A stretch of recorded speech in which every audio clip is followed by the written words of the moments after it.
Can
I volunteer like candle?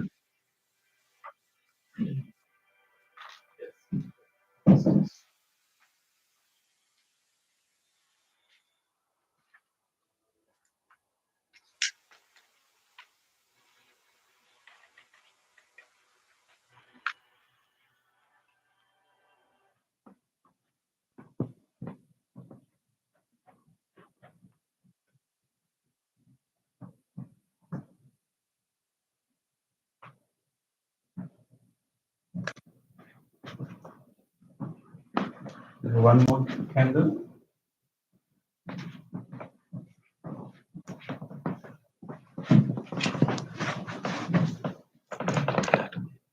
Press this first and then.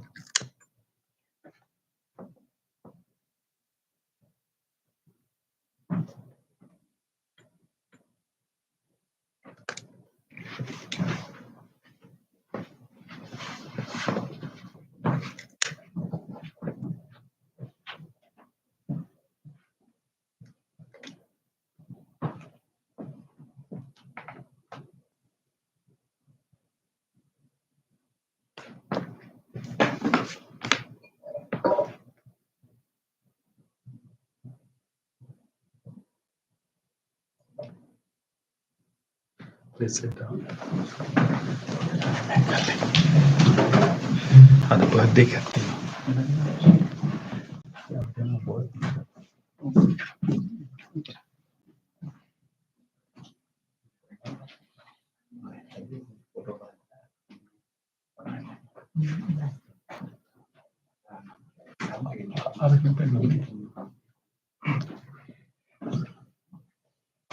Before we start our meditation today, we have a simple blessing ceremony.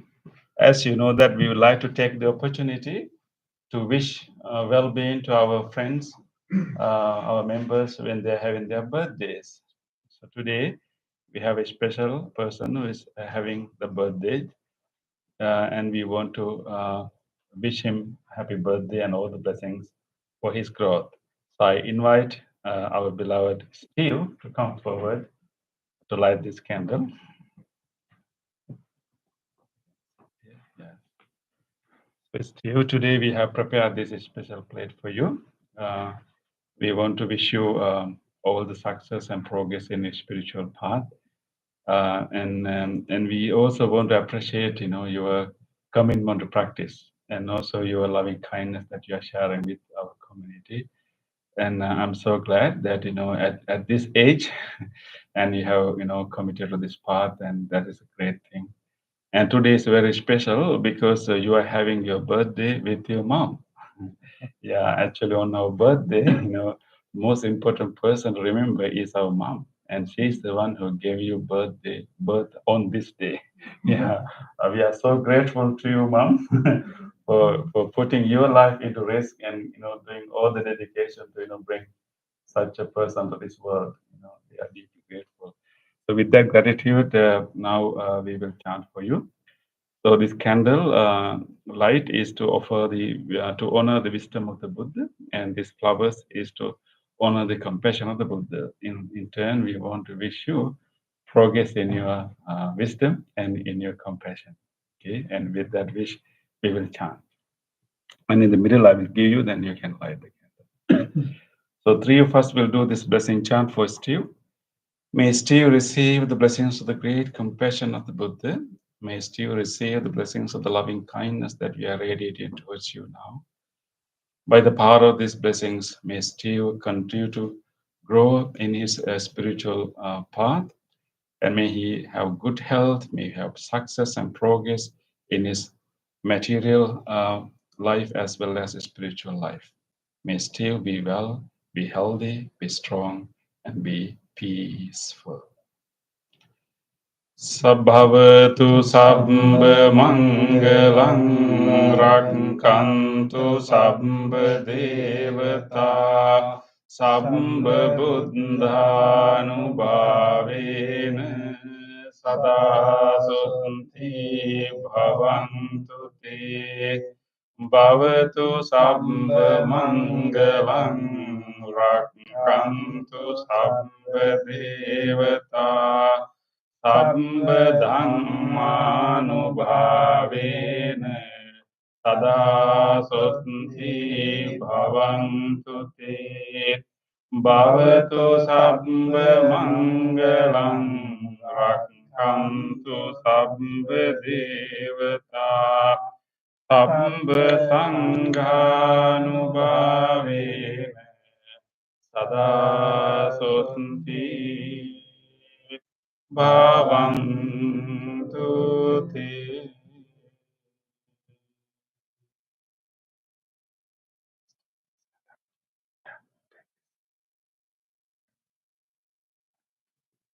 Please start this from the bottom and wish him happy birthday.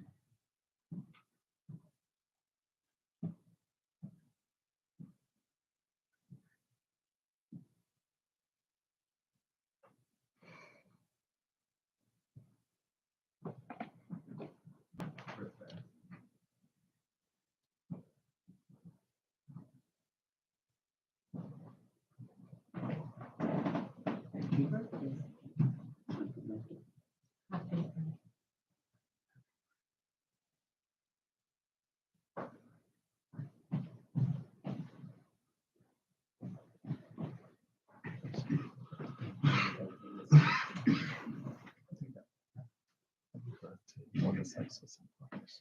Blessed I am.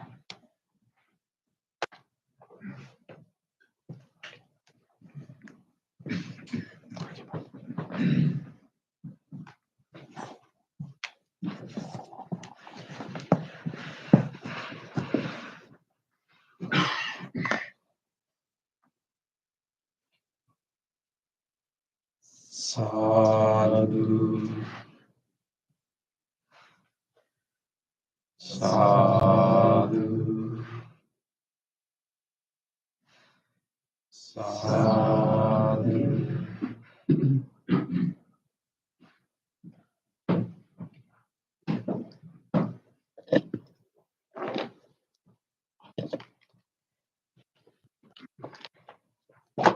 Now let's do our chanting before the meditation. Please turn to page 5 of our chanting book. Salutation to the Buddha. Namo tassa bhagavato arahato samma sambuddhassa. Namo tassa bhagavato arahato samma sambuddhassa. Namo tassa bhagavato arahato samma sambuddhassa. The three refuges. Buddhang saranang gacchami Dhammang saranang gacchami sanghang saranang gacchami dutiyampi buddhang saranang gacchami dutiyampi dhammang saranang gacchami dutiyampi sanghang saranang gacchami tatiyampi buddhang saranang gacchami tatiyampi dhammang saranang gacchami tatiyampi sanghang saranang gacchami.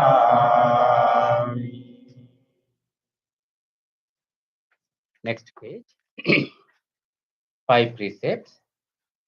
Panatipata veramani sikkhapadang samadhiyami adinādāna veramani sikkhapadang samadhiyami kāmesu micchācārā veramani sikkhapadang samadhiyami musāvādā veramani sikkhapadang samadhiyami suraviraya majja pamadatthāna veramani sikkhapadang samadhiyami. On the opposite page, let's read the affirmative vows. Being aware of the suffering caused by the destruction of life, I vow to cultivate compassion and learn ways to protect the lives of all living beings. Being aware of the suffering caused by exploitation, stealing, and oppression, I vow to respect the property of others and to practice generosity by sharing my time, energy, and material resources with those who are in real need. Being aware of the suffering caused by sexual misconduct, I vow to respect my commitments and those of others. I am determined not to engage in relations without love and long-term commitment. Being aware that words can create suffering, I vow to learn to speak truthfully and develop peaceful, kind, and meaningful speech. Being aware of the suffering that an intoxicated and agitated mind can produce, I vow to develop mindfulness and peacefulness. Next page. Homage to the Buddha. Iti piso bhagavā arahang samma sambuddho vijjācarana sampanno sugato lokavidu anuttaro purisa dhamma sārati sattha deva manusānaṁ buddho bhagavāti. Homage to the Amma. Swadhankāto bhagavata dhammo sandhittiko akaliko ehi passiko opanayiko Pancattang veditabbo vinyohiti. Homage to the Sangha. Supatipanno bhagavatu savaka sangho. Ujupatipanno bhagavatu savaka sangho. Nyayapatipanno bhagavatu savaka sangho. Samici patipanno bhagavatu savaka sangho. Yadidang cattari purisa yugani atta purisa punggala esa bhagavatu savaka sangho. Ahuniyo pahuniyo dakiniyo anjali karamiyo anuntarang punyakitang lokasansati. Sadhu, sadhu. Next page. Offerings. Offering of light. Ganasarampadittena dipena tamadang sena tiloka dipang sambuddhang pujayami tamonudang. Offering of incense. Gandha sambhara yuttena dubenahang sugandhena pujaye pujaniyang tang puja bhajana muttamang. Offering of flowers. Vanna gandha gunopetang etang kusuma santating pujayami munin tassa siripada saroruhe pujemi buddhang kusumena nena punyena metena labhami mokkang uppang nilayati yataridam kayo tatayati vinasabhavang. Offering of water. Adivase tuno bante paniyang parikampitang anukampang upadaya patigan hatu. Offering of drinks. Adivase tuno bante gilane pancayang imang anukampang upadaya patigan hatu. Worship of shrines. Vandami cetiyang sambang sabbadhani supatintitang saririka dhatu mahabodhin buddha rupang sakalang sada. Sadhu, sadhu, sadhu. Next page. Wish of well-being.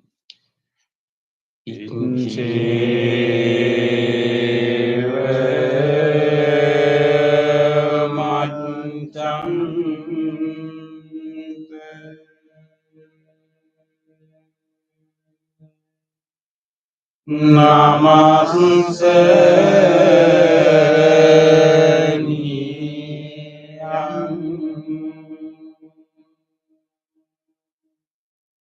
Namaste Manu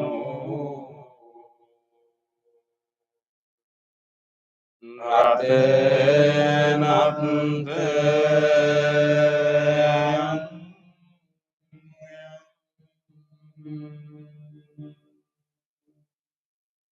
Punyabhi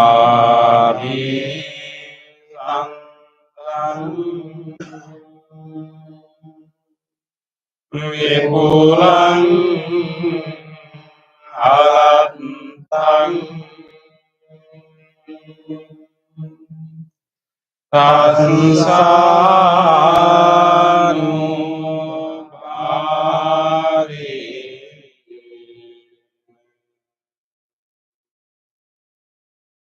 Hatante Rayo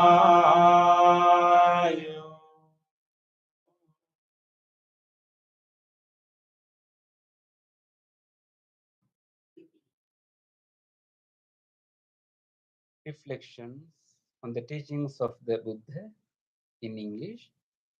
Mind is the forerunner of all experiences. Mind is chief. Mind made Adi. If one speaks or acts with an impure mind, suffering follows like the wheel that follows the foot of the ox. Mind is the forerunner of all experiences. Mind is chief. Mind made Adi. If one speaks or acts with a pure mind, happiness follows like one's own shadow that never leaves. Generosity, kind words, benevolent action towards others, and equanimity towards all beings and all things. These bonds of sympathy function in the world like a linchpin in a moving cart. One by one, little by little, moment by moment, wise people should remove their impurities as the smith removed the dross from silver.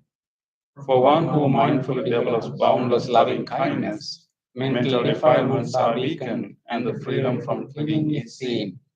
All conditioned things are impermanent. When one sees with this wisdom, one turns away from suffering. This is the path of purification. All conditioned things are unsatisfactory. When one sees with this wisdom, one turns away from suffering. This is the path of purification. All things are not self. When one sees with wisdom, one turns away from suffering. This is the path to purification. Excellent, excellent, excellent.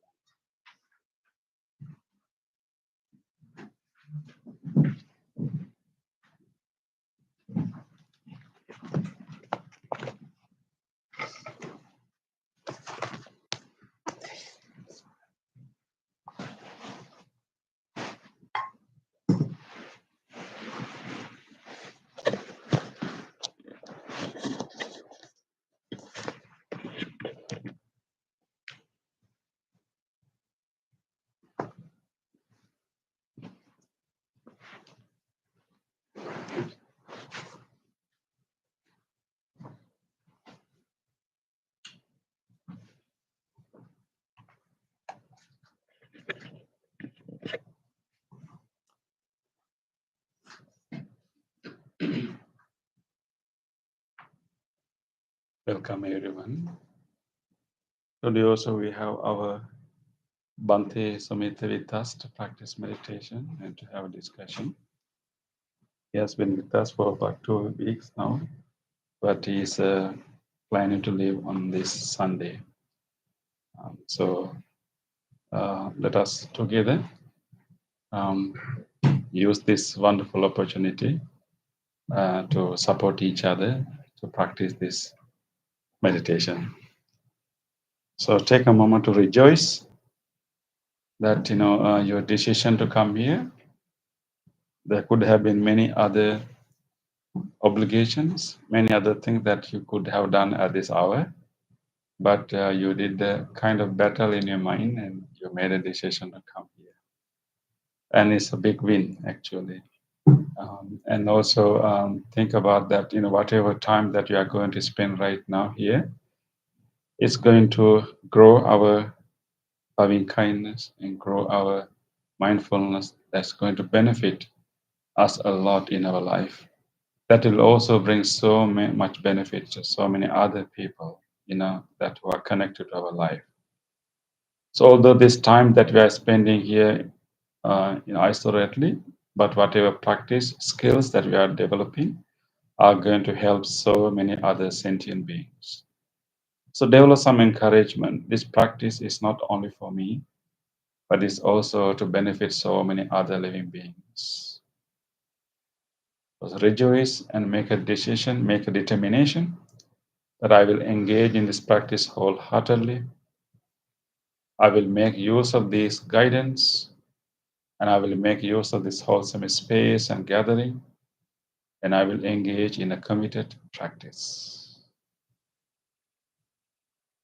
With that determination, listen to the sound of the bell and the chant, and keep gathering your attention to this moment, and settle your mind and body, and just develop the presence, the awareness of the present moment.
Dear spiritual friends,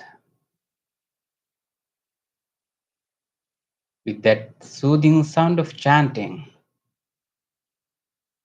let's settle down here. Let's settle our mind and relax our body.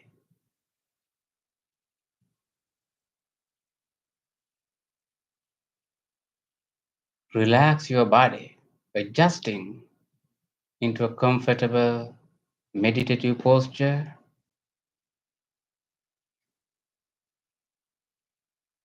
Keeping your upper body somewhat upright, and you can keep your chin somewhat parallel to the floor. Both palms are resting on your lap, right palm on the top of left palm.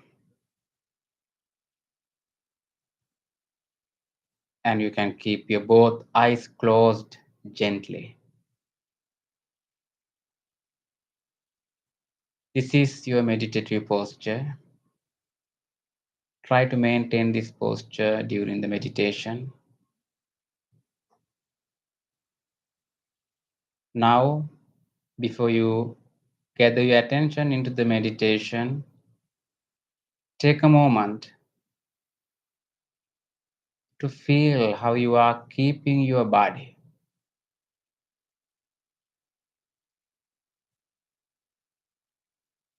Feel the entire body from the top of your head to the tips of your toes. From the tips of your toes to the tips of your fingers. Closely observe your body and feel each and every parts of the body. And relax your body.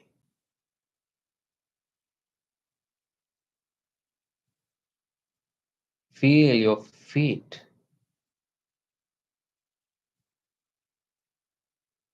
The lower legs, upper legs, your back muscles of your body, the belly muscles, chest muscles, both shoulders, and relax. Feel your upper arms, lower arms, palms, fingers, and fingertips.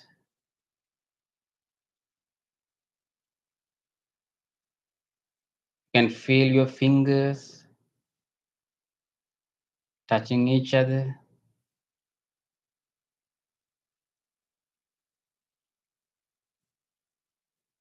Feel your neck area.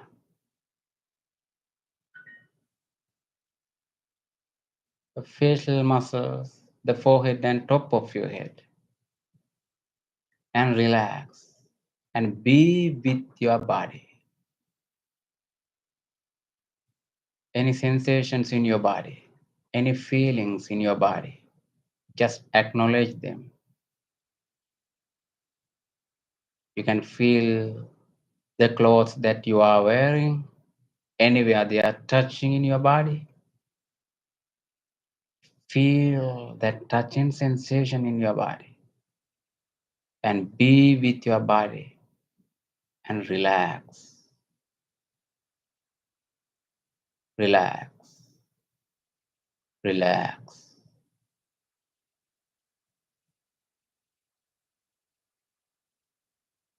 You are here.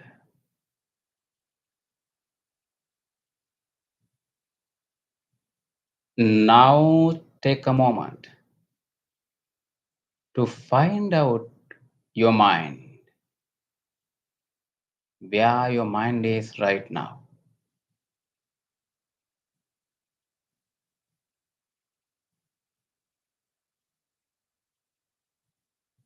You are physically here with your body.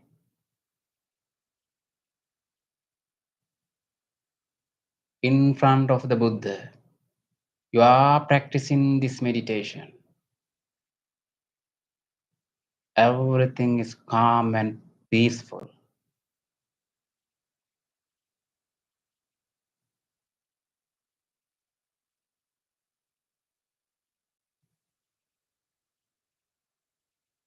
Now you can observe your mind.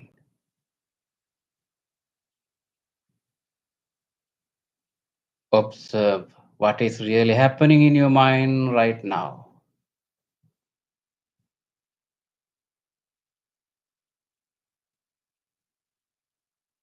Thoughts,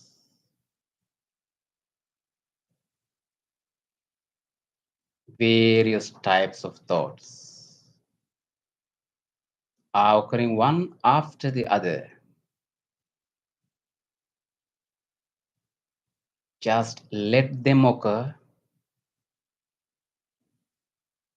Observe all these thoughts and acknowledge them. Notice them.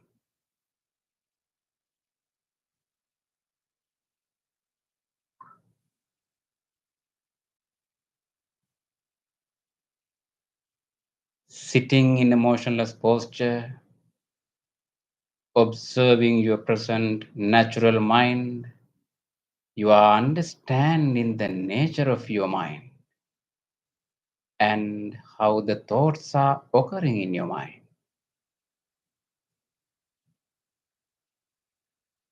Keep observing, still the thoughts are occurring.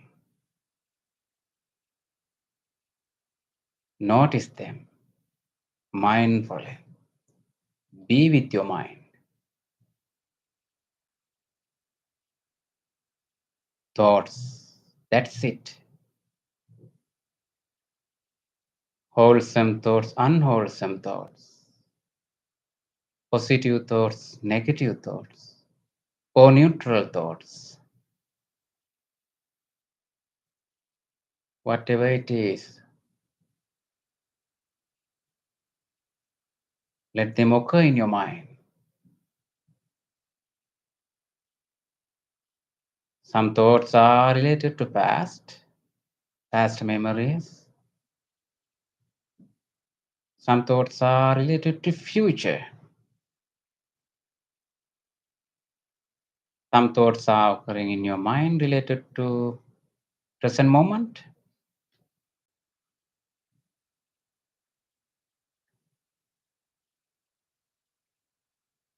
They are just thoughts. With this understanding, now you are going to generate whatever wholesome thought that you wish to cultivate in your mind. Mindfully, you can do it. You have that capacity within yourself, in your mind. You have that potential.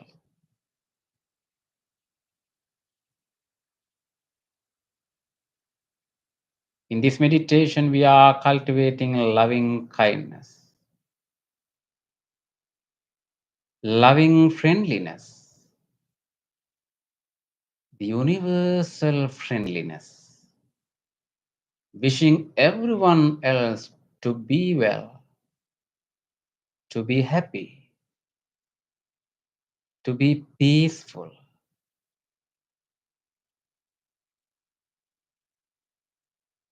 Wish of goodwill for all beings without exception.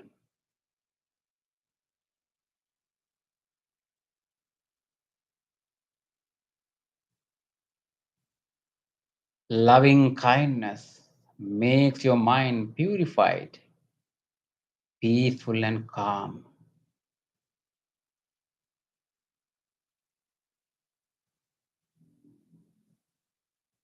Start cultivating loving kindness from yourself.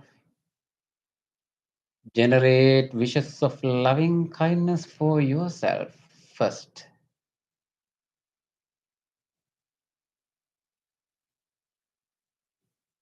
Think about yourself, your body, your mind, your life.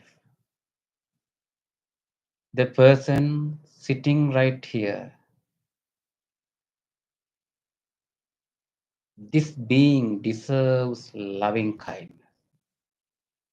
Deeply think about yourself and genuinely make the wishes of loving kindness for yourself.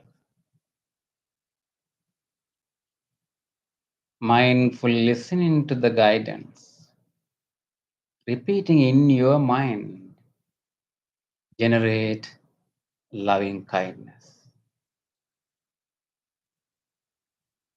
Be with the guidance. May I be well. May I be happy. May I be peaceful. Be peaceful. Be peaceful. May my mind be well. Be healthy. Be healed. Be peaceful. peaceful. Be peaceful. Be peaceful.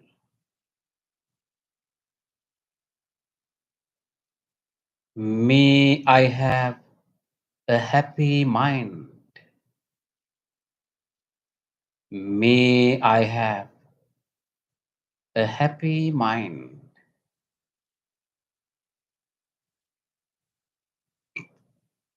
May I have a happy mind.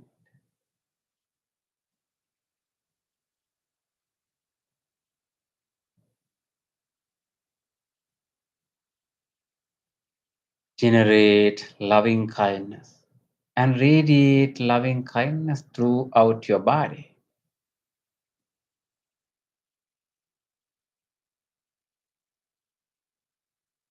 May my body be healthy, be healthy, be healed, be healed, be healed.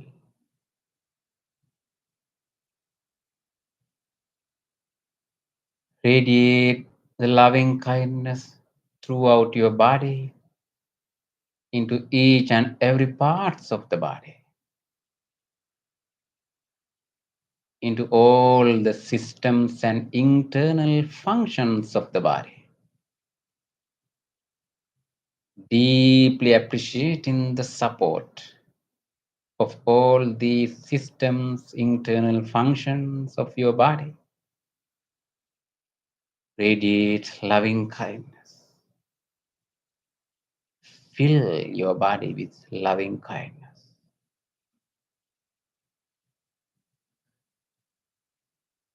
Feel the skin of your body, the skin, the largest organ of your body, and radiate loving kindness. May the skin of my body be healthy, be healthy, be healed, be healed, be healed.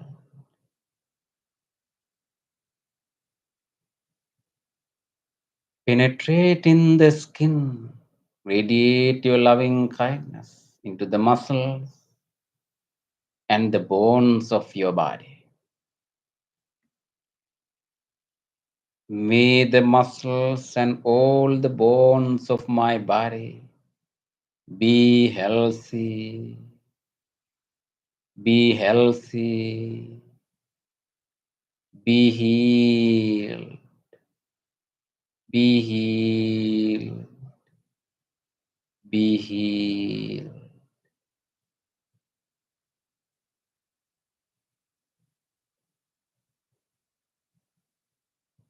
Feel all the systems in your body and radiate loving kindness.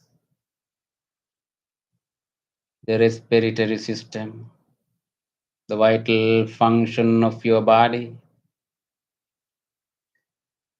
the cardiovascular system, cardiac muscles, the digestive system, the genitourinary system, the central nervous system, peripheral nervous system, the immune system, all these systems and all the other organs in your body. Even in this moment, they are functioning for you. Deeply appreciating that support to maintain your healthy life. Genuinely radiate loving kindness throughout all these systems.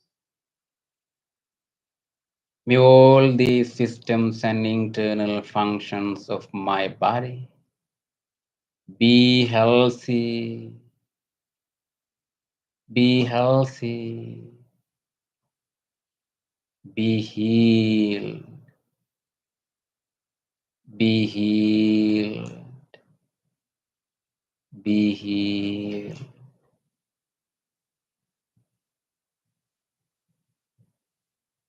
Radiate your loving kindness into all the other organs, the brain, the sensory faculties, the eyes, ears, nose, and tongue.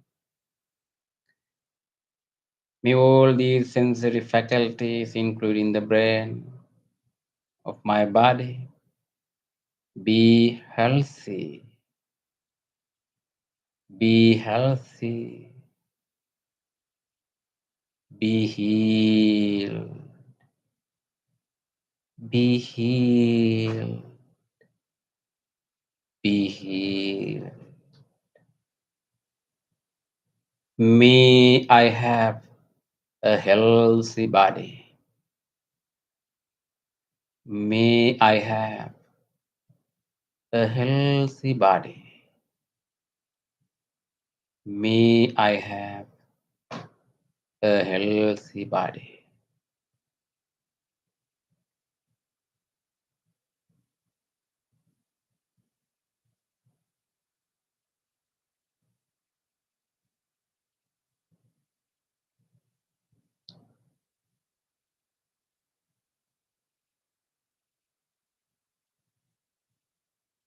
Observe your present mind now. It's full of loving kindness. You are full of loving kindness. Now it's time to expand your loving kindness beyond yourself. The same genuine wishes of loving kindness you made for you.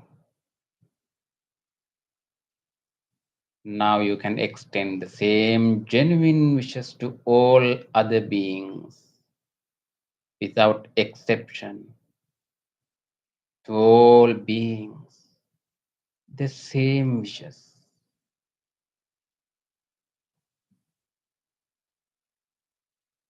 Let's start from here, where you are practicing this meditation. Think about all the people who are staying close by you right now. These spiritual friends who are practicing this meditation with you. Let's share our loving kindness with each other, including these monks.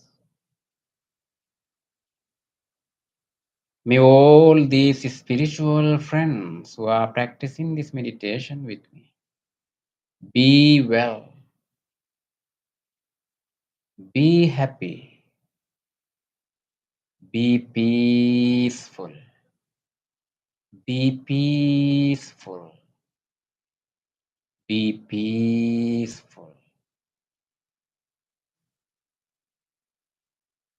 May all these spiritual friends who are joining this meditation and practicing this meditation right now, may all of us be safe, be healthy, be healed, be healed, be healed.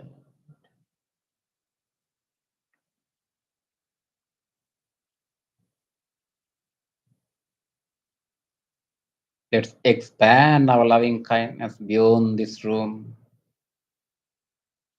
beyond wherever you are practicing this meditation. Let's expand more and more to all the beloved ones in our life, our family members,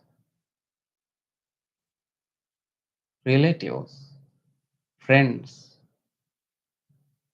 neighbors, co-workers.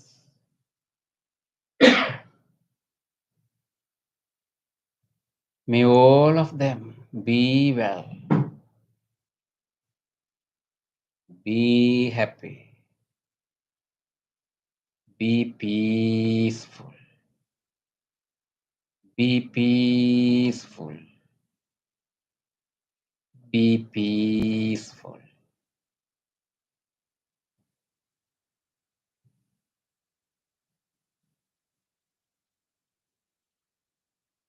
Now let's expand our loving kindness beyond the circle of our beloved ones to all other beings, not only for human beings, to all the animals, all the other creatures,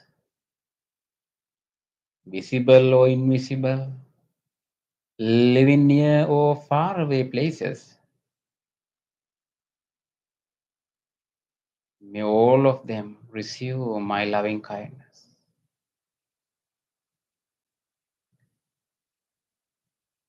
May all beings living in this neighborhood, in neighboring neighborhoods, in this city, in neighboring cities, in this country, in this world, in this universe,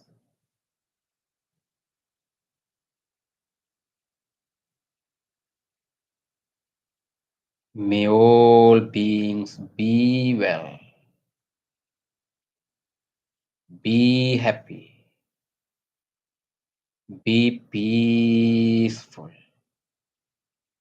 be peaceful, be peaceful.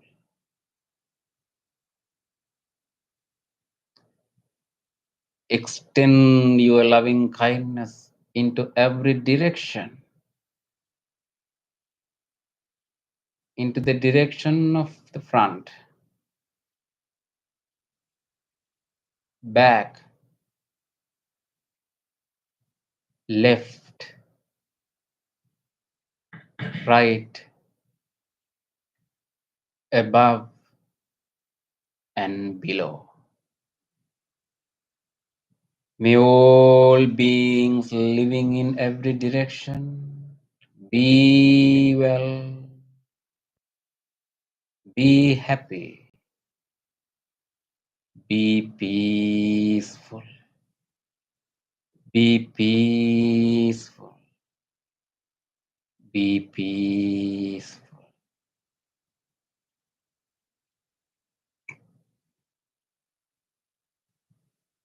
May all beings have happy minds. May all beings have happy minds. May all beings have happy minds. Repeat this in your mind. May all beings have happy minds. May all beings have happy minds. May all beings have happy minds.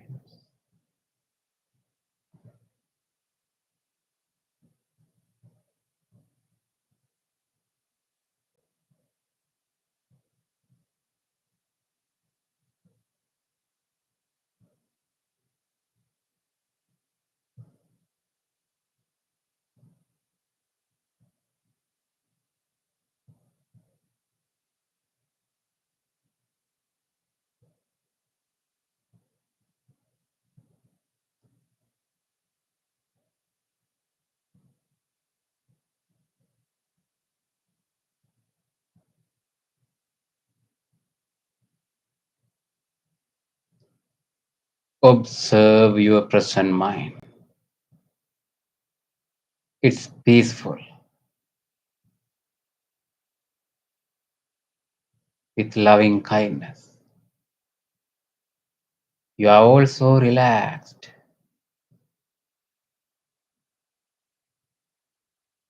Now you can gently shift your attention to observe your breath, to practice breathing meditation for a few minutes as a silent meditation. If you have changed your posture, just adjust your body, keeping your upper body somewhat upright.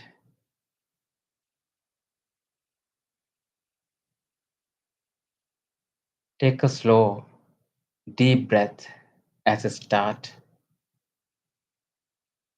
keeping your awareness in between your upper lip and nostrils. Slowly breathe out. Feel the relaxation of your body, your chest area, both shoulders. Take few more breaths like this and then come back to your normal natural breath and start practicing breathing meditation. Mindfully breathe in, mindfully breathe out.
Be with your breath.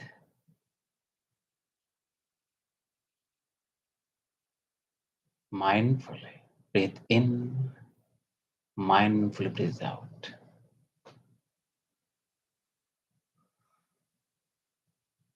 You have just a few minutes more. Make your full effort to be with the breath.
Dukkhappatac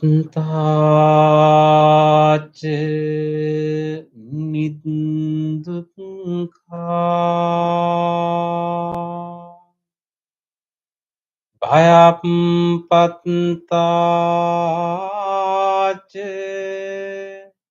nibbhaya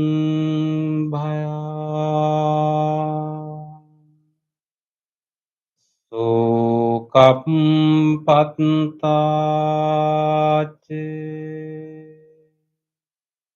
nisokha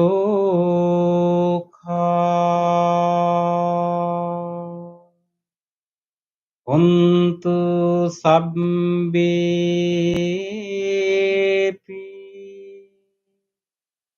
paninu.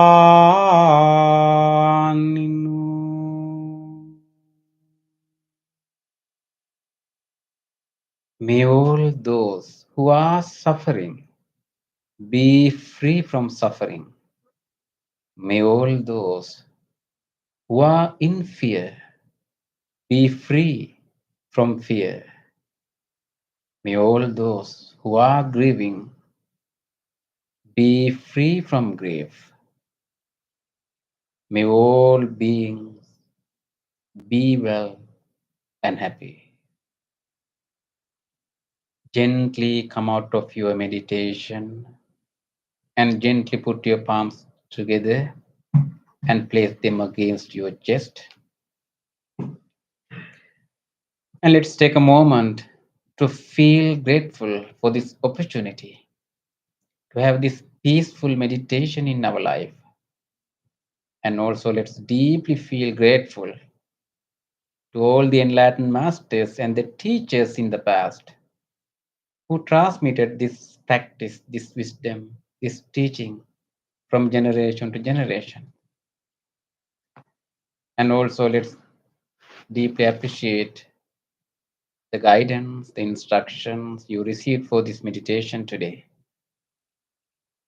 Let's deeply feel grateful to anyone else who helped us today to practice this meditation peacefully, to join this meditation, to come to this center, and also who are taking care of this center for you, who cleaned and arranged this place for you. Let's deeply feel grateful for them. And also, let's deeply feel grateful and appreciate the support of even these non-living things we are using for our meditation. The cushion you are sitting on, the chair you are sitting on, this bell, the device which had to connect to this meditation. Deeply feeling gratitude, appreciating the support. Let's say sadhu 3 times together. Sadhu, sadhu, sadhu.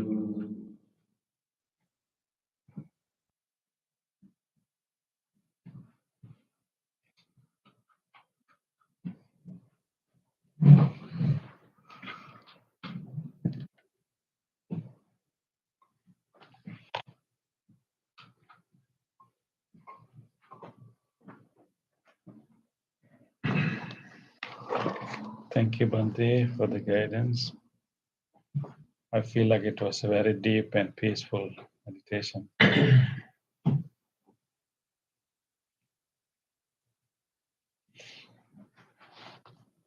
Any sharing?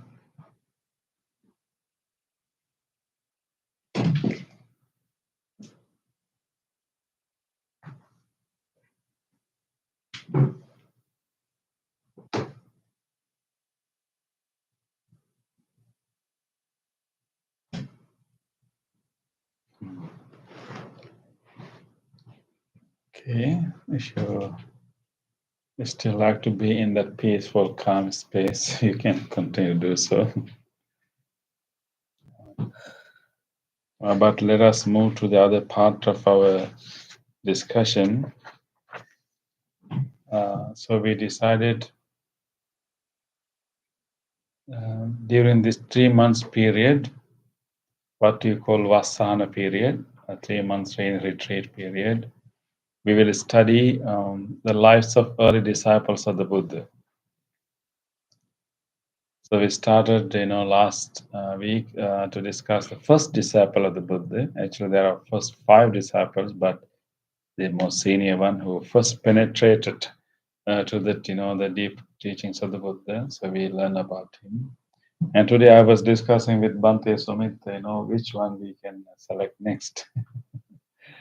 And I think we had a very easy choice because we know that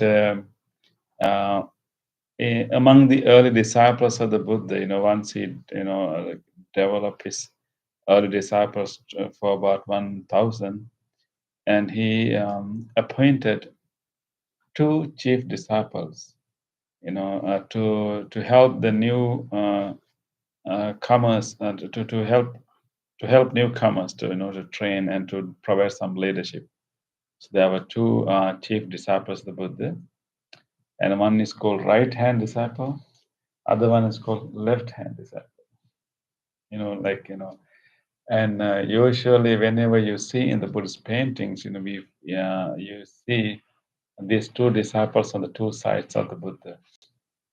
We also have a tiny, small statues. Can you see two tiny statues in front of the, the Buddha statue there? Yeah. Bante, can we show them, some pictures? Yeah, sorry, this TV doesn't work. She had to turn the other way to see. There are 5. Yeah, so here actually see, okay, there are different paintings, how these two disciples have been, represented in different, countries, in different, this is in Thailand. This is one of the early, earliest, sculptures. We still have, disciples.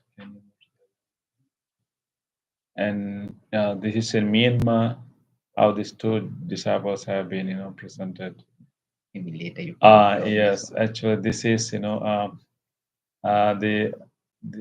we are going to talk about one disciple, and he is counseling his own mother. So you see, among the two chief disciples, one was fair and other one was dark. Yeah, so even here you see two figures. One is having a blue color, that means dark, and other one is fair. So the right hand disciple is called Sariputta, and the left hand disciple is called Moggallana.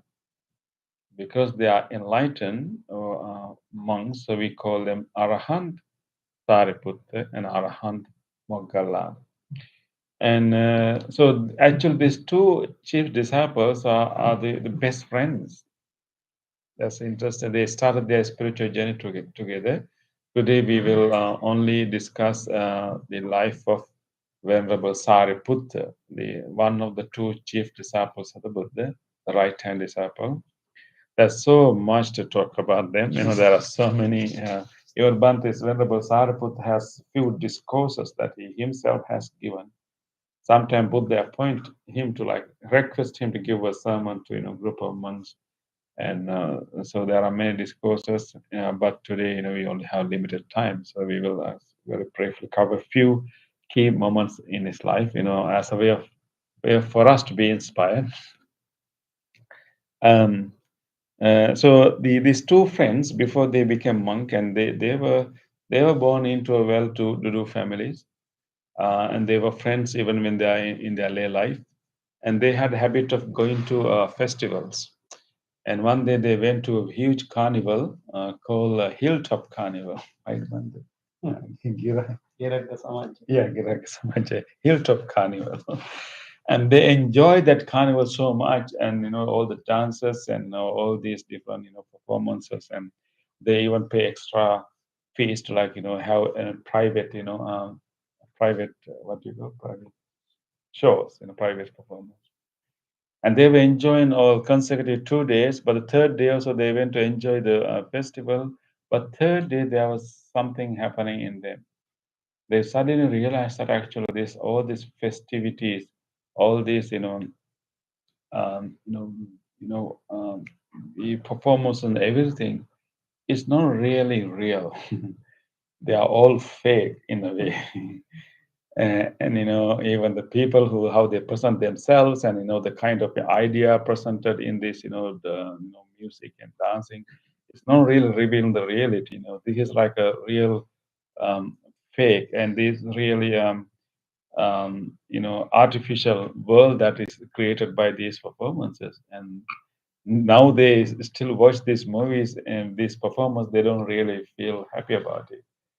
And after third day, they both these friends talk to each other. They both felt the same way.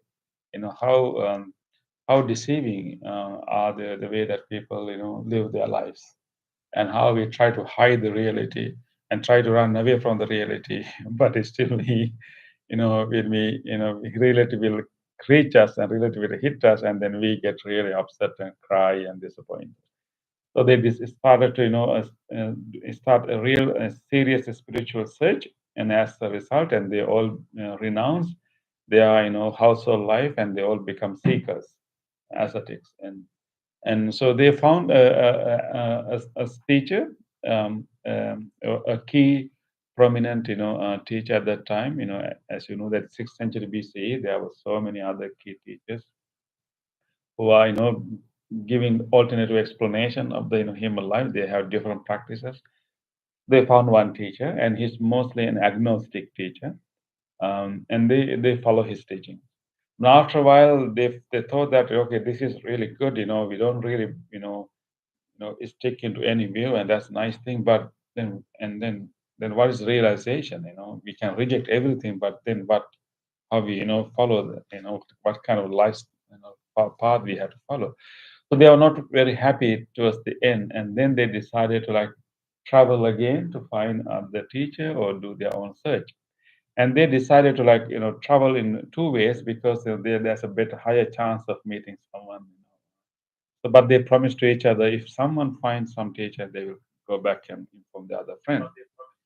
So they they went on two different ways. And then remember, so the first five disciples of the Buddha, we just talked about yesterday.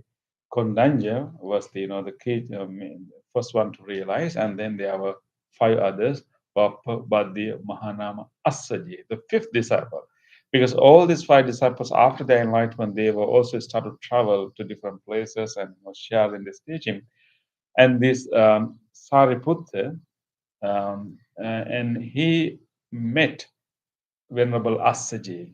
It's already enlightened. And he actually, when he saw this Venerable Assaji, he saw the calm and composed nature of this monk, and how mindful he is in every step he's making.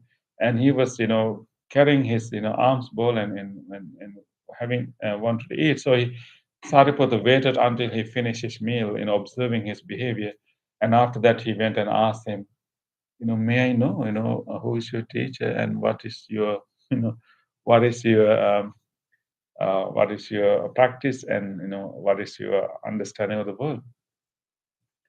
And Venerable Asaji uttered four lines, the verse of with four lines, which briefly explains the dependent origination. Do you understand the dependent origination? I mean, That's very complex. that briefly. I mean, of course, now it's not the time to explain, right? One thing, it will take a few classes to. But this is the Buddhist principle, how we explain the world, origin or existence of the world, and you can simply call it maybe causality. That will be very simple translation.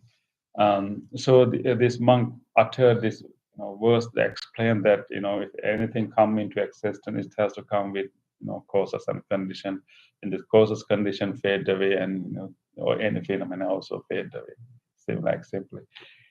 And then Venerable Sariputta really was, I mean, at that time he was ascetic, and he was really impressed with this teaching. Already he got you know kind of first realization, deep comprehension of the teaching.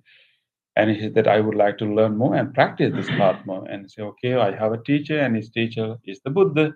He lived in so and such and such a place.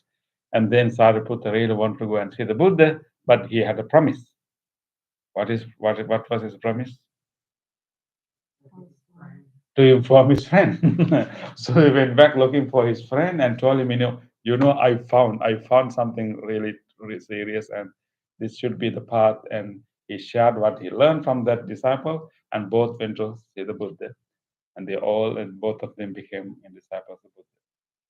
And and of and of course, after they became disciples of the Buddha, they continued to practice. They already had the first level of enlightenment, but they still need to go into deeper practice. So they were practicing. Actually, it is interesting. Uh, Venerable Sariputta, actually Buddha named him. His original name was Upatissa, but the Buddha gave a different name to him. Sariputta. Putta is the son. Sari is the name of his mother.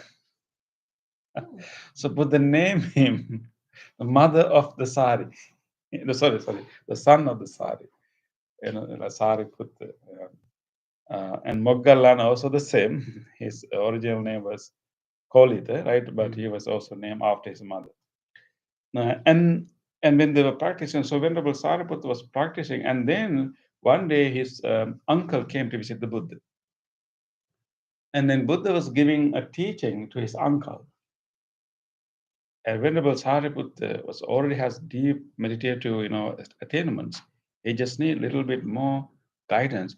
He was eardropping, so to speak, not eardropping. He was listening to the teachings given to his uncle because he was also around that area. And that teaching is actually basically Buddha is showing, teaching this his uncle that we have these five sensual pleasures, like we enjoy, we develop our happiness based on our five sensory organs, seeing things, smelling things, tasting things, pleasant things, and that's the normal way people enjoy their life. But Buddha said that that is very limited, and that is very um, baseline happiness, but actually it's also like not enduring, can be fleeting at any moment. Therefore, we have to look for a more enduring, deeper happiness that comes not through our sensory organs, but actually by through deeper meditation. That is the deeper happiness that we can get beyond our senses. Just like we experience a little bit today, right? And not through seeing things, not through spinning things, not through hearing things, not through any sensory stimulation, but actually shutting down the sensory stimulation, but finding a deeper place that we can rest and fully contented, and then going to deeper and deeper and deeper levels of calmness. You can experience deeper level of happiness that even go beyond your bodily experiences. So he was teaching, these are the things. But then he said that in that deep meditation, you will experience deeper level of calmness that you feel completely released from all kind of pains, all kind of fluctuation. But you still should not desire or attach to those feelings too, because those deep, extremely peaceful states are also causally conditioned, because you have to create them, you have to make an effort to reach them. Therefore, they are also causally constructed and causally conditioned. You should not even attach them. You can experience them, but don't rely, don't develop attachment, or don't develop even identify with them.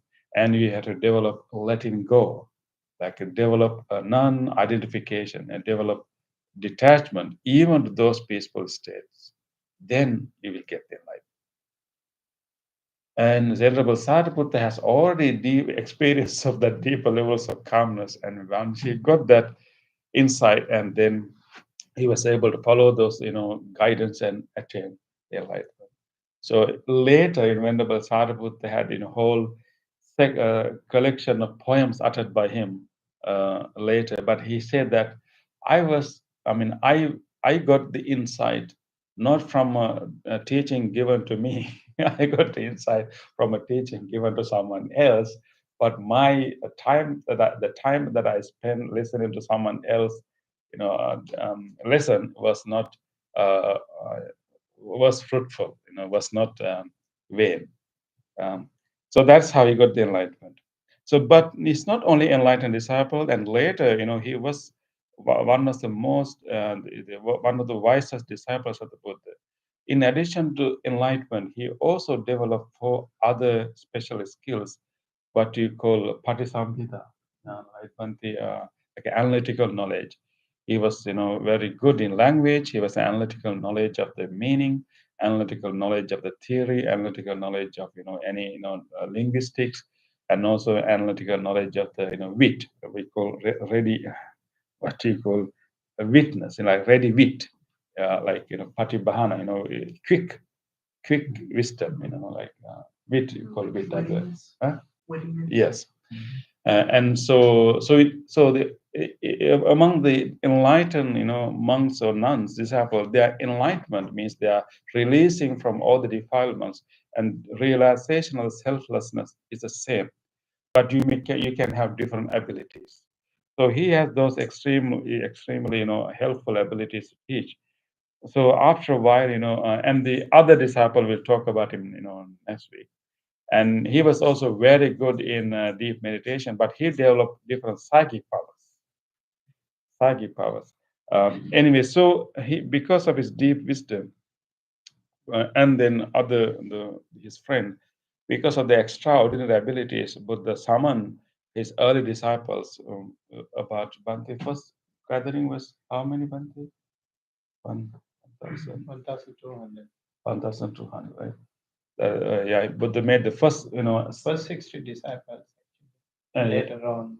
1,000. Yeah. Yeah. So he gathered all these 1,200 disciples, and he appointed these two as the Chief two disciple. chief disciples. Yes. And then after that, of course, there are many other disciples also, like they are playing some kind of leadership roles, they're like really training the newcomers. And Venerable Sariputta and Venerable Moggala, they kind of divide their responsibilities. And one time, there's a sutta in the middle in the Samyutta Nikaya, and Buddha said that, and Buddha recommend all the monks, new monks, to associate and associate these two monks. Buddha said, associate of monks with Sariputta and Moggallana and keep company with them. They are wise bhikkhus and helpers of their fellow monks. Sariputta is like a mother who bring forth, like who give birth. Moggallana is like a nurse to what has been brought forth. Sariputta trains his disciples in the first level of enlightenment, is extreme entry, Sotapanna, and Moggallana trains them for the highest goal. It's an interesting, division of labor, so to speak. And Venerable Sariputta will help them and lead them until they attain the first level of enlightenment, which is mainly changing the way we see the world. And once they have that breakthrough, and Venerable Moggallana will guide for them to achieve the rest of the, three other levels, and that will bring them to complete enlightenment. So the mother and the nurse, and so that is how they actually train the new disciples. And of course, Venerable Sariputta has a lot of other roles, and he has helped so many other disciples. And I think we have a number of stories, but I think we don't have much time to explain everything. But I will explain one thing. Venerable Anuruddha, was another key disciple of the Buddha. He was responsible with his disciples to preserve, one collection of the teaching of the Buddha later. And he was also he has a great ability of divine eye, Bhante, right? Divine eye. He developed, through his meditation, developed this ability. He can see things that our normal human eye cannot see. So he developed that even before he became enlightened, because those things are byproduct of the meditation. So Venerable Anuruddha was very good in meditation, and he was developing all these things. But then, without his knowing, his success in meditation has also developed a hindrance for him to have the enlightenment. Without his knowing, his all this ability that he's developing through this meditation has unconsciously developing a sense of conceit, but he couldn't realize by himself. And Venerable Sariputta noticed that, because he became enlightened listening to a sermon that addressed that same thing, not to attach even the meditative pleasure, happiness. So when he noticed that, he had, then he purposely went to Venerable Anuruddha and had a nice conversation with him, and and share and want to listen to his development, and very friendly, not like a very friendly way. He said, "My friend, you are this close to the enlightenment, and this is what is really bothering you, and you see how prideful you talk about your attainment.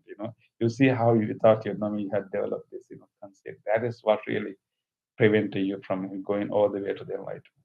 So observe that, notice that, have a breakthrough, and not to create an ownership to even these experiences. So he helped like that too. Yeah, and there are many ways he has also helped. That at least there are two records that he actually helped the dying people. The disciples when they're dying on their deathbed, he will go and counsel them, and then help them to have a peaceful death, and their next life will be very successful, or maybe more growth, higher level. But one other thing I would like to share is actually his, and Venerable Sariputta was known for his patience. And usually he go out with his arms ball to collect arms. So in one village, people talk about Venerable Sariputta. He's such a patient, person. He's such a knowledgeable, wise, a leader, but he's still very patient. And there was one guy, he said, about whom you are talking? I said, oh, we are talking about Sariputta, that monk who come to beg, come to collect alms. Oh, is he that patient? He said, yes. And then he said, oh, maybe no one has tested him yet. I said, oh, don't speak like that. He's such really a great monk. This person decided, I will test him. So the next day, when the Sariputta came with his arms bowed, it said that actually he has his newly shaved head, no hair. And he really wanted to test him. He went behind him and he has a strong fist. And then he walked behind him and gave him the hardest blow that he can give with fist. And it's so powerful that Venerable Sariputta was pushed towards the front. And Venerable Sariputta stopped for a while and asked him, what is that? And with this, witness, he realized that actually, someone really, really gave me a hit. It's not a big deal. It's not like, not like a bull, pushing me. So it's a human being. And he even did not turn around. He was simply keep walking. That really shocked this person because really wanted to test. He expected that he will turn around and ask him who hit me. He thought that he will at least turn around and and blame him, and he really wanted to test at him. But when the Sariputta stopped for a while and he has this realization, someone really hit at me, but not that dangerous. Not going to, looks like he's not going to give me the second blow. He waited for a while.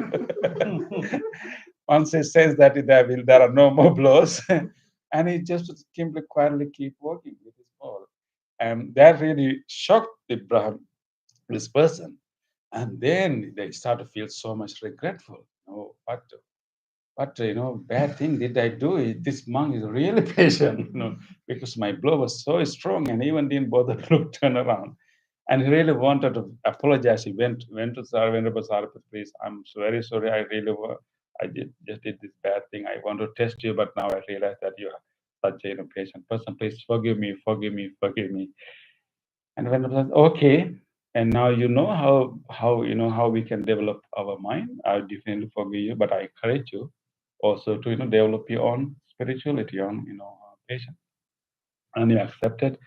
He went back home, but the community was so upset because the community respected Venerable Sariputta. They asked them not to do it, but still he did it.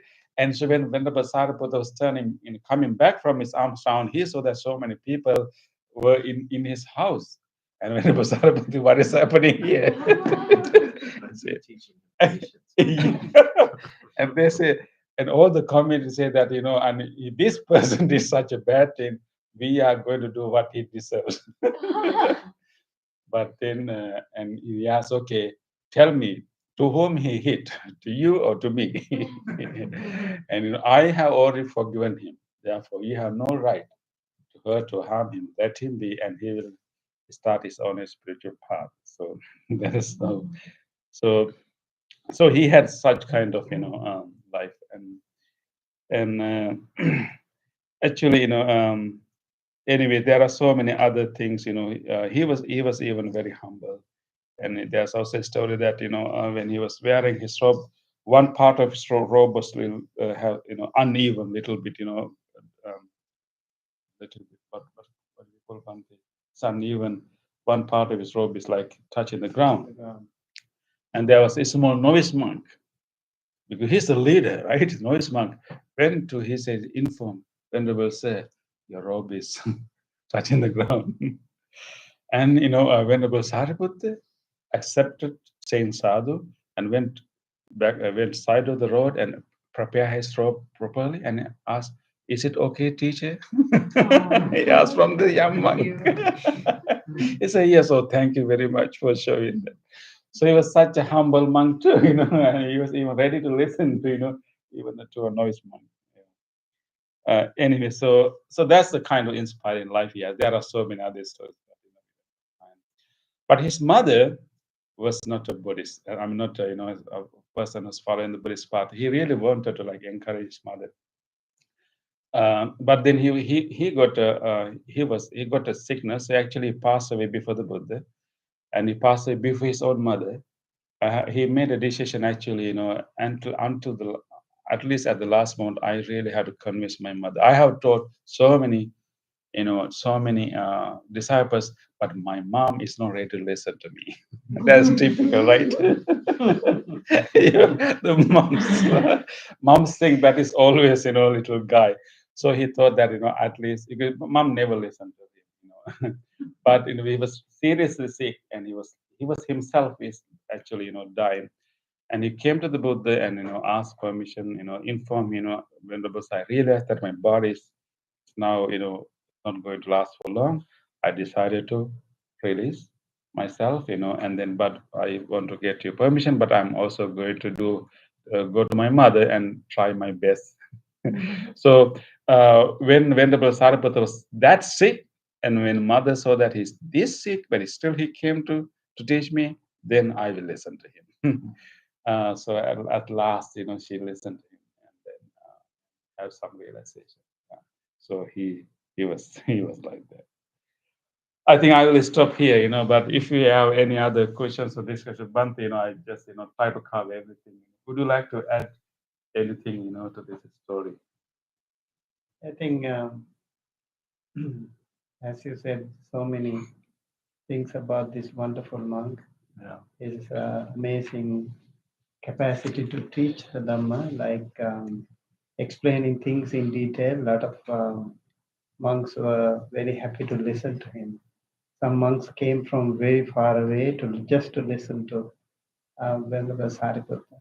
And this also said, as you already mentioned, he would be the one to initiate someone to that spiritual path, like Sotapanna.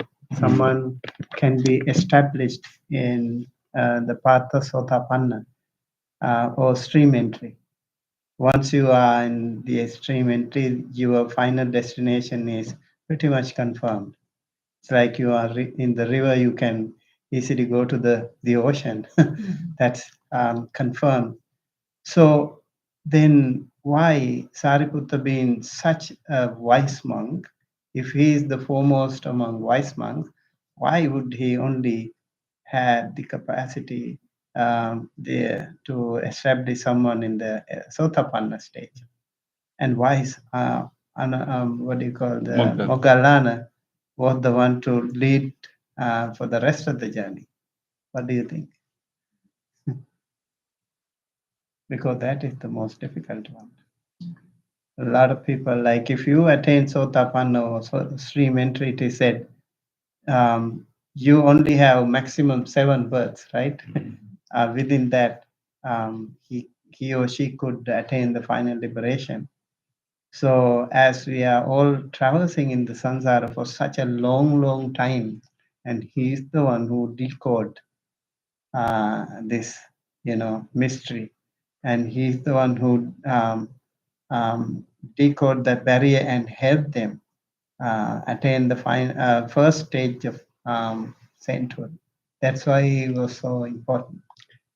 There's another story, like the Buddha said, if Sariputta is giving something to me, and the Buddha is giving something to Sariputta, and what is more precious? What do you think? Now, 2 things. Okay, one is the Buddha, the other one is the Sariputta. So they offer something to each other. So what is more precious? What is more worthy? Trick question. Tricky question. Yeah, it was the Buddha's offering that is more precious. Why? Because he knew everything about what he's offering. Generosity, right? Yeah, generosity, each and everything, A to Z, all the in-depth value of it.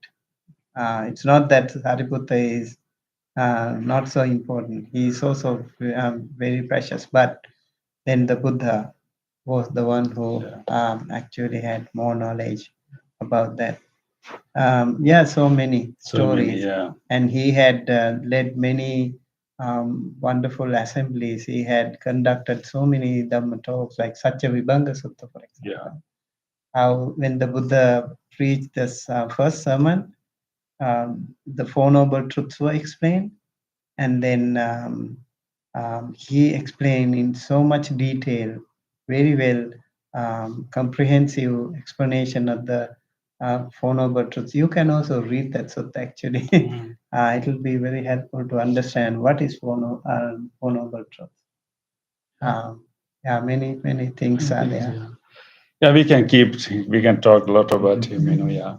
But let us, think about them and be inspired. And these are the early disciples who actually, established this, teaching, and because of their dedication, this teaching is still, continues in the world, and their lives are really inspiring for us. And there's a whole section of the poems uttered by him, and there's one where there are so many things to learn about him. I will just tell you just one poem uttered by him that may be very practical, useful for you. He said that 4 or 5 mouthfuls before you are full. Stop eating, drink some water. That is enough for you to live in comfort. Before you fill your stomach. Stop 4 or 5 mouthful. Stop, 4 or 5 mouthful and eat water instead. And that will help you to stay in comfort. Don't eat until you feel full. Drink some water. Stop eating. Moderation of eating, but it's very practical advice given by him. Okay, next time when you eat, remember that. Don't eat until you really feel full. Okay, let us now move to the other part of the program.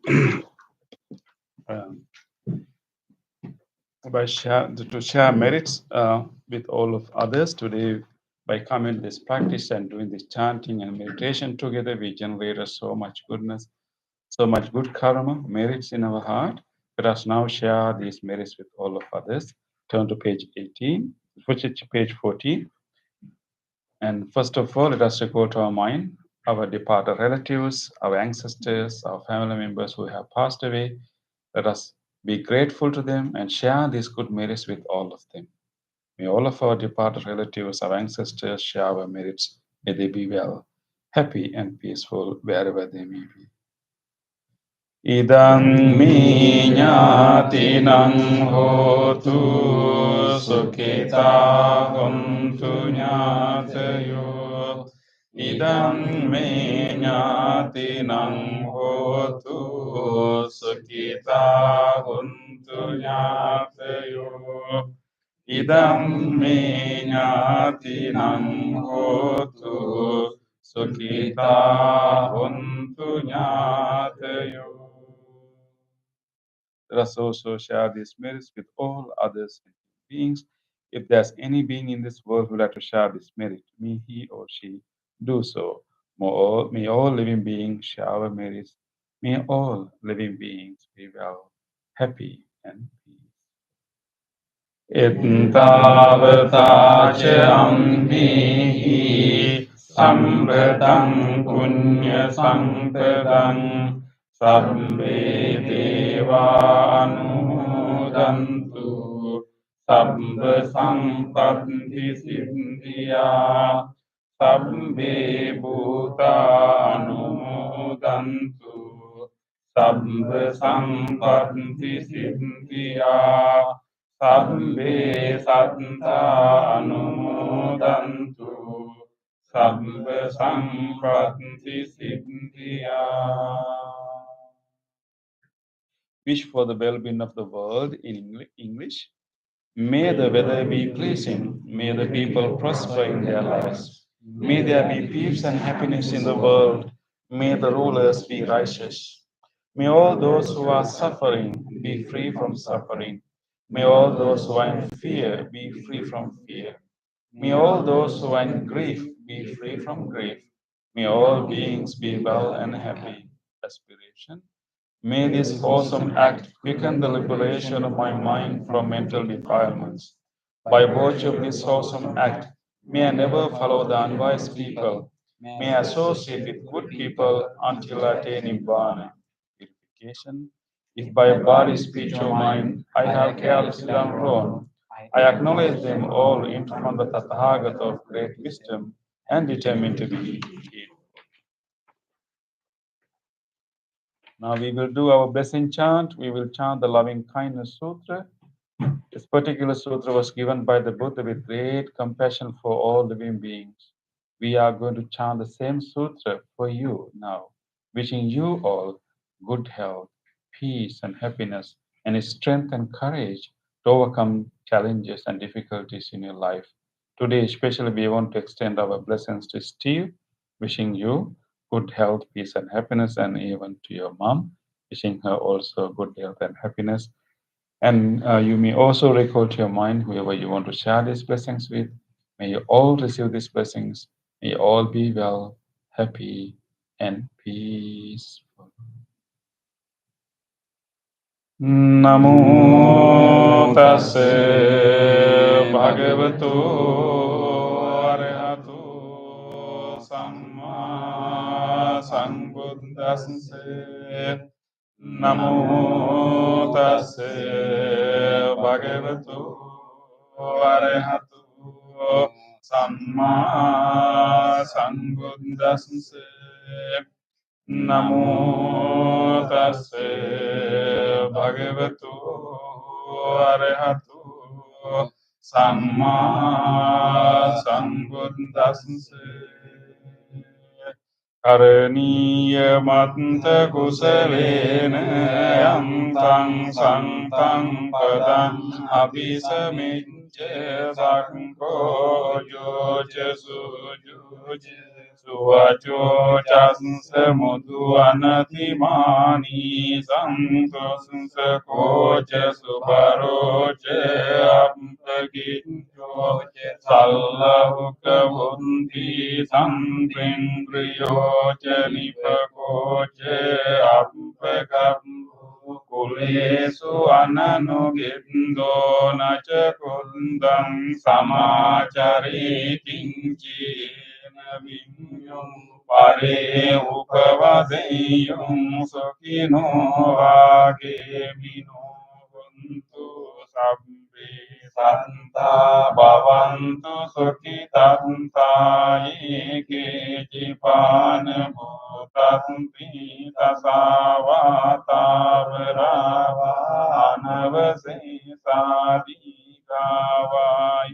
mahantava Maharase Kanukadura Dintavaeva Andintaye Chaturi Vasanti Avidure Bhutava Sambhari Siva Sabbe Santa Bhavantu Sukhitantana Paro Parangnikumbe Ati manyete tanta jinam kanshi vyarosana patika sanyana manyam sadunka minjaya mata yataniyam puntam ayusaika punta manurangke vampi sambhabotesu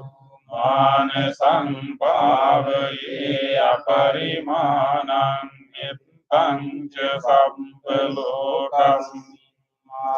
Sambhavaye aparimanang buddhang adochatiriyang asambadang averang asapantang tendang carang nisinno vasayano yavatasya vigata bindo etang sating adinte Brahmamitang viharang idamaho nente anupagamma silvadasanina sampanno kami suviniyaketang nahi jatu gabba siyang punareti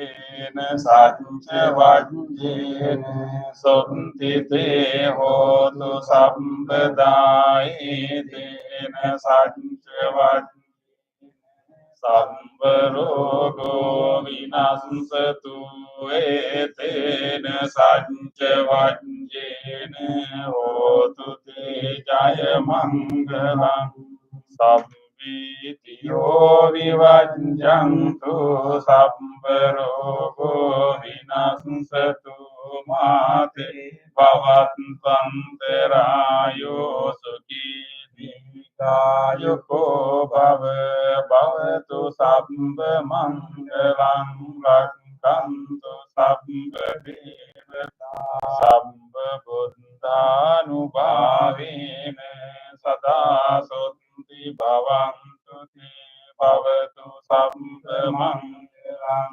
rakkantu sabba devata sabba dhammanubhavena sada santi bhavantu te bhavatu sabba mangalam rakkantu sabba devata sabba sanghanubhavena sada santi bhavantu te.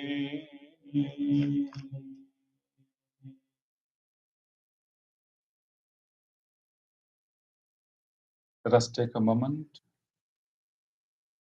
recollect or reflect on our last few days, and recall to our mind whatever kind deed that we were able to do. Think about yesterday or day before yesterday, and remember a kind deed that you did for someone, helping someone, giving something to someone, or sharing your knowledge with someone. Even a simple act of kindness, like holding the door for someone or giving the way when you drive. Just recall such an incident.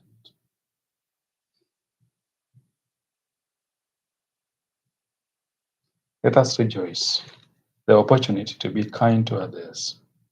On this day or in the past, if I have done kind deeds to other beings, if my body, speech, or mind, whether great or little, here before the Buddha, I call to mind those kind deeds and let my heart rejoice. I rejoice in those kind deeds, appreciating the opportunity to be helpful to others. I rejoice in those kind deeds, wishing more opportunities to practice compassion. I rejoice in those kind deeds, resolving not to compare myself with others. I rejoice in those kind deeds and gladly share this joy with all beings everywhere. May my kind deeds relieve the burdens of other beings. May my kind deeds shield me from all dangers and pain. May my kind deeds and merits that come from them help me in freeing my heart.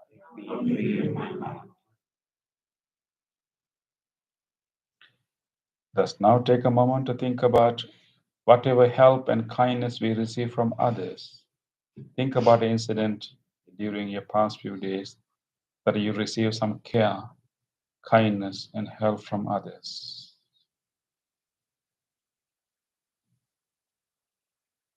Let us rejoice the goodness of others.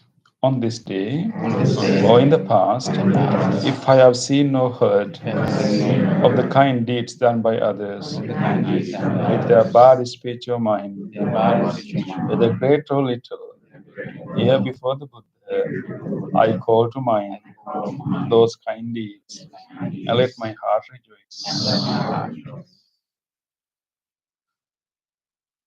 I rejoice in the goodness of others, being always ready to praise kind people and follow their example.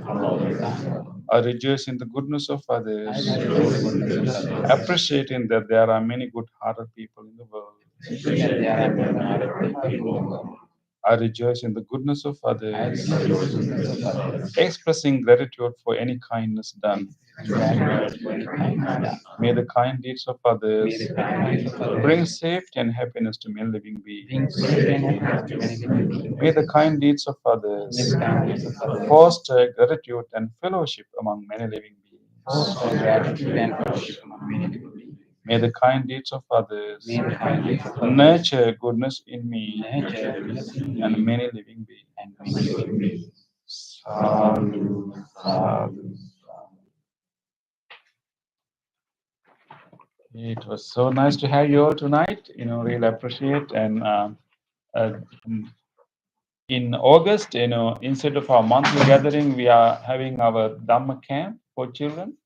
So if we have children from kindergarten to grade 8, so you can register them, and that will be a wonderful one-day camp, for children to learn so many things. So those who are joining online also, please, if you have children from kindergarten to grade 8, please, bring them here. If you have children older than that, bring them to Wednesday meditation.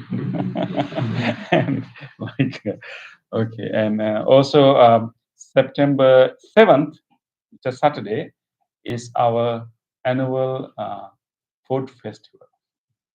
Remember that date also is I will have more information later. Going to be a nice day, sun festival, and also September 21 and 22nd is our annual meditation retreat, and that's also important day to remember.